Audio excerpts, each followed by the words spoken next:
जिसकी शादी उसके पापा के सालों पुराने वादे की वजह से गांव के विकास से हो जाती है।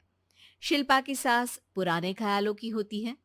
अरे शहर की हो, इसका मतलब ये नहीं कि जो मन आए करोगी। घर के कुछ नियम है जो तुम्हें भी मानने पड़ेंगे। हाँ। मम्मी, मुझे रीति रिवाज से कोई दिक्कत नहीं है, पर ऐसे नियम जिनका कोई मतलब ना बने, वो तो गलत है। हाय, देखो तो। अरे घर आए एक दिन पूरा नहीं हुआ और सास से जुबान लड़ाना भी शुरू। नहीं हो, बहू हो, अपनी हद में रहना सीख लो। हाँ। इतने में विकास भी वहां आ जाता है। माँ, मुझे लगता है शिल्पा को घर रहने की जगह दुकान चलना चाहिए। इसकी नई चीजों की समझ और सोच हमारे बिजनेस के लिए बहुत अच्छी रहेगी। बेटे की बात सुनकर माँ को बहुत गुस्सा आ जाता है। अच्छा, अरे बीवी के आते ही तेरे तो सुर बदल गए। अगर ये दुकान जाने लगी तो गांव में क्या इज्जत रह जाएगी हमारी है? लोग क्या कहेंगे? ये कहीं नहीं जाएंगी बस। हाँ। माँ के आगे और कुछ बोले बिना विकास वहां से चला जाता है और सास शिल्पा को घर के कामों में लगा देती है। उसी रात विकास और शिल्पा साथ बैठकर बातें कर रहे होते हैं। मम्मी ऐसा क्यों सोचती हैं कि औरतें कुछ नहीं कर सकती, और उन्हें लोगों की इतनी चिंता क्यों है? पापा की डेथ के बाद माँ ने दुकान संभालने की कोशिश की थी, पर लोगों ने उल्टी सीधी बातें सुनाकर उनका आत्मविश्वास इतना गिरा दिया कि वो कुछ कर ही नहीं पाई और सोचने लगी कि शायद औरतें ये सब कर ही नहीं सकती। इसलिए उनसे भी नहीं हुआ। लोगों की यही तो दिक्कत है, उन्हें अपने से ज्यादा दूसरे की जिंदगी में स्वाद आता है। वैसे लोग जिनसे डरते हैं ना, उन्हें ही तोड़ने की कोशिश करते हैं। आप फिक्र मत करो, मम्मी की सोच बदलने का तरीका है मेरे पास। और अगले ही दिन से शिल्पा अपनी सास की सोच बदलने और लोग क्या कहेंगे के डर को खत्म करने की जद्दोजहद में जुट जाती है। मम्मी, आपको पता है, गीता बबीता, अरे जिनके ऊपर दंगल फिल्म भी बनी है, मैं फिल्म बिल में नहीं देखती। हाँ। वो हरियाणा की लड़कियां हैं। दोनों रेसलर हैं। उन्होंने जब ये शुरू किया था ना, तो लोगों ने बहुत बातें बनाई, बुरा भला बोला, मजाक भी बनाया, लेकिन उन्होंने ना किसी की सुनी, ना अपने ऊपर से विश्वास खोया और ना ही हार मानी। और देखो आज किस मुकाम पर है। अरे तो ये सब मुझे क्यों सुना रही है? हाँ। नहीं नहीं, बस ऐसे ही, हमें अपने आसपास की खबरें तो रखनी चाहिए ना। ऐसा कहकर शिल्पा अपनी सास को सोच में डालकर वहां से चली जाती है। अब शिल्पा हर दिन दुनिया के अगेंस्ट अपनी हिम्मत से सक्सेसफुल बनने वाली लड़कियों की कहानी अपनी सास को सुनाने लगती है। इसी तरह कुछ समय बीत जाता है। और माँ, आजकल बहुत चुप चुप रहती हो, सब ठीक तो है ना?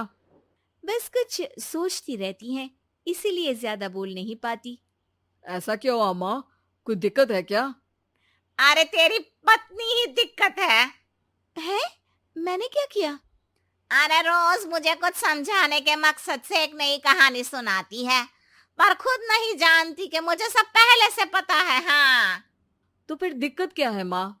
लोग क्या कहेंगे? अरे उनका तो काम ही है कुछ ना कुछ कहना। आप ये सोचो कि उन्हें नजरअंदाज करके हम साथ मिलकर किस ऊंचाई पर पहुंच सकते हैं।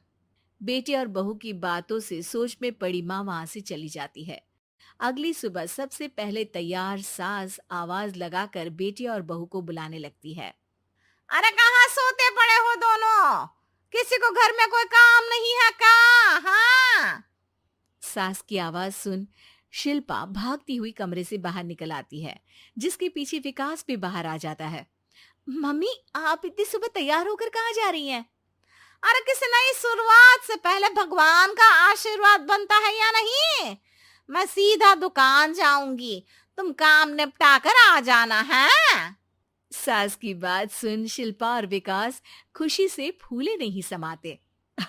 ये हुई ना मेरी माँ वाली बात। पूरा परिवार मिलकर दुकान पर काम करने लगता है, जिसमें विकास और उसकी माँ दुकान संभालते हैं, तो शिल्पा काम को ऑनलाइन डाल शहर और इंटरनेट का काम संभालने लगती है, जिसे देख गांव में लोगों के बीच गॉसिप शुरू होते देर नहीं लगती। और क्या विकास भाई, अकेले काम संभल नहीं रहा था तो नौकर रख लेते। औरतों को यहाँ लाने की क्या जरूरत थी?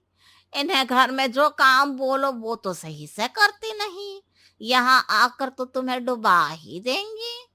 अरे भाई साहब, अगर आपके घर की औरतें सही से काम नहीं करती ना, तो हमें उससे कोई लेना देना नहीं। यहाँ आपकी पंचायत के लिए किसी के पास समय नहीं है। हाँ। करारा जवाब सुन बातें सुनाने आए लोग मुंह लटकाए उल्टे पैर वापस चले जाते हैं। वाह मम्मी, ये तो अब दोबारा कभी भूल कर भी यहाँ नहीं आएंगे। I am so proud of you. अरे बहुत हुआ, हाँ काम पर लगो चलो। तीनों आपस में काम बांटकर अपने अपने काम पर लग जाते हैं। इसी तरह दिन दिनों के साथ महीने बीतते हैं, जिसमें शिल्पा की पढ़ाई, विकास की मार्केट स्किल और सास की फाइनेंशियल मैनेजमेंट से उनकी दुकान बहुत अच्छा बड़ा बिजनेस बन जाता है, जो गांव के साथ साथ शहर में भी अच्छा खासा मशहूर हो जाता है। अरे सच ही कहते थे तुम दोनों, लोगों का तो काम ही होता है कहना। अब हमें सुनना है या नजरअंदाज करना है वो तो हमारे ऊपर है। हाँ। आपकी शुरुआत में गालियां और आसमान छूने पर तालियां, ऐसे लोगों का तो काम ही है पलटना। इनकी बातों से हमें कभी अपनी राह बदलनी नहीं चाहिए, बल्कि अगर बातें बन रही है तो समझ जाओ कि रास्ता सही है।